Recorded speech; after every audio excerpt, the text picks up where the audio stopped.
চাকরি করছেন ছাত্রদের।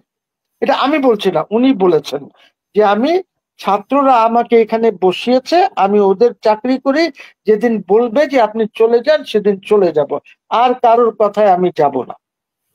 So this is Yunus message to Sohel, বললো please inform Buckingham Palace that I can't come, আমি আসতে পারবো না। কারণটা কি জানেন?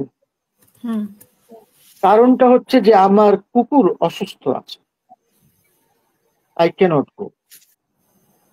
Tulip is a nice flower, বুঝছেন, খুব সুন্দর একটি ফুল। টিউলিপ সিদ্দিকী কিন্তু এখনো হাউস অফ কমন্স এর একজন মেম্বার, এবং সে এরকম চিঠি দিতেই পারে, যে কোনো রাষ্ট্রপ্রধানকে বা সরকার প্রধানকে চিঠি দিতে পারে। এই চিঠির মধ্যে তেমন কিছু আমি দেখি না, because Yunus will not meet her, Yunus দেখা করবেন না ওনার সাথে। তো এই চিঠি it's a very well drafted চিঠি, কিন্তু আমিও পড়েছি পুরো চিঠিটা। It's an extremely good draft যে সে দিয়েছে। এক, দ্বিতীয়ত ওকে কিন্তু ওদের যে ক্রিমিনাল ইনভেস্টিগেটরস আছে তারা কিন্তু টিউলিপ সিদ্দিকীকে ক্লিন চিট দিয়ে দিয়েছে, ওদের ইনভেস্টিগেটরস। তো she has nothing to fear, সে পিপলকে রিপ্রেজেন্ট করে, আমি ওকে বাংলাদেশি হিসাবে দেখি না, ঠিক আছে?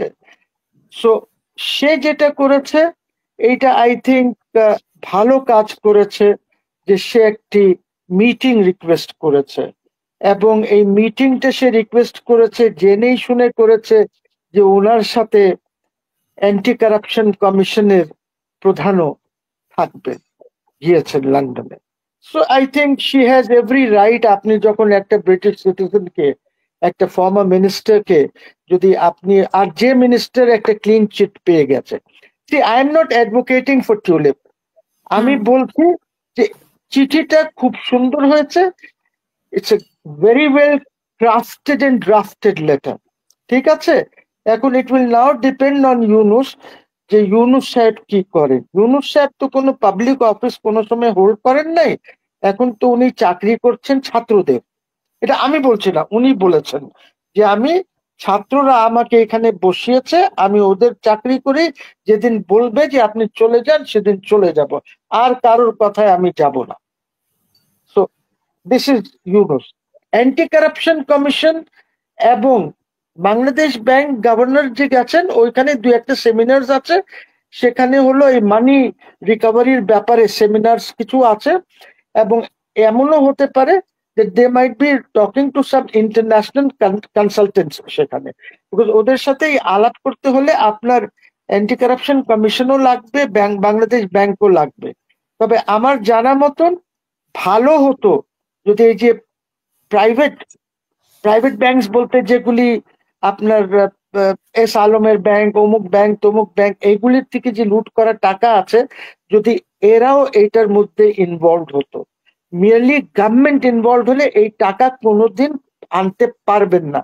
আমার টাকা যদি যায় তাহলে I have to B involved. আপনার ইসলামিক ব্যাংকের টাকা গেছে, সোশ্যাল ব্যাংকের টাকা গেছে, আরাফা ব্যাংকের টাকা গেছে, অমুক ইসলামিক ওরা কিন্তু কেউ এখনো সামনে আসেন নাই।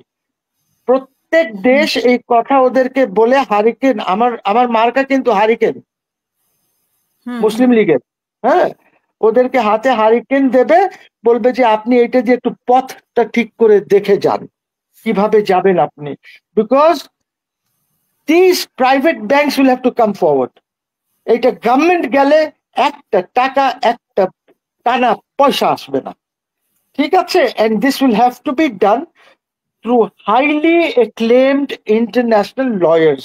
দু একটা ইন্টারন্যাশনাল কনভেনশনও আছে এই টাকাগুলি ফেরত আনা, কিভাবে এটা আনতে হবে এইগুলি ওনারা জানেন না। তো বাংলাদেশ ব্যাংকের গভর্নর এবং অ্যান্টি কারাপশন কমিশনের উনি গিয়েছেন, because there are few seminars এইসব নিয়ে। ওই সেমিনার্স গুলি আমার ধারণা হচ্ছে 3টা না কয়টা সেমিনার্স আছে, ঠিক আছে? I will send you, Hasina, I will send you the entire itinerary, ওদের পুরো শিডিউল পাঠিয়ে দেবো তোমাকে আমি এই শো এর পরে। তো এই জিনিসগুলি জানতে হবে, যারা বোঝে। এখন যদি দেখা দেন আমরা দেখি একটু, আবার দেখা না আপনাকে পাঠিয়ে দেবো WhatsApp, Hasina will send it to you. আমি পারি না কিভাবে দেখাতে হবে ওটা পারি না, but I send it to you. আমি হাসিনাকে পাঠাবো আপনাকে, আর নজমুল এহসান কলিমুল্লাহকেও পাঠিয়ে দেবে সে, ঠিক আছে? এখন এখন ঘটনা হচ্ছে যে টিউলিপ হয়ে গেল, এরা গেছে বিকজ ফিউ সেমিনার, যেগুলি 2-3টা সেমিনার আছে, হ্যাঁ। আর এই আমি একটা কথা বলি, please listen to what I am saying. Sohel Sheikh একজন পিআর কমিউনিকেশন এক্সপার্ট আছে ইন্ডিয়ায়, সে বড় বড় কর্পোরেটসদের জন্য কাজ করে। তো সোহেল শেখের মাধ্যমে রতন টাটাও কাজ করতেন, রতন টাটাকে উনি প্রমোট করতো সোহেল শেখ। তো সোহেল শেখ বলছে যে রতন টাটাকেও আই থিঙ্ক নাইটহুডের জন্য ওনাকে নাইটহুড দেবে কিং চার্লস, তার জন্য রতন টাটাকে ইনভাইট করেছে বাকিংহামে। Everything was set, program Ratan টাটার জন্য করা হয়েছে, ওই নাইটহুড যেহেতু ওকে দেবে ওইটার জন্যই পুরো আয়োজনটা ছিল। 4-5-6 ঘন্টা আগে, মানে ওই ডিপার্চার টাইম, উনি যখন ডিপার্ট করবেন রতন টাটা ফ্রম মুম্বাই, ওর আগে সাথে সাথে he send out a message to Sohel, বললো please inform Buckingham Palace that I can't come, আমি আসতে পারবো না। কারণটা কি জানেন? কারণটা হচ্ছে যে আমার কুকুর অসুস্থ আছে, আই ক্যানট গো। এইখানে সারা পুরা দেশ অসুস্থ আছে, পুরা দেশ অসুস্থ, আর উনি যাইতেছেন বাকিংহাম প্যালেস দেখতে। কি তামাশা! Ratan Tata could do this.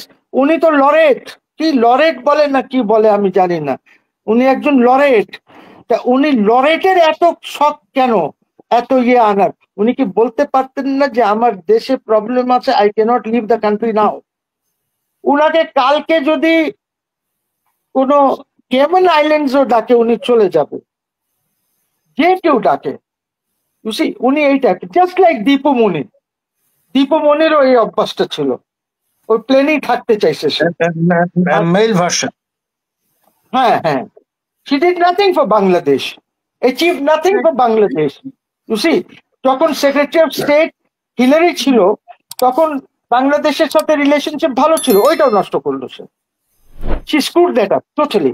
তো আমার কথা হচ্ছে যে এই জিনিসগুলি আমাদেরকে বুঝতে হবে।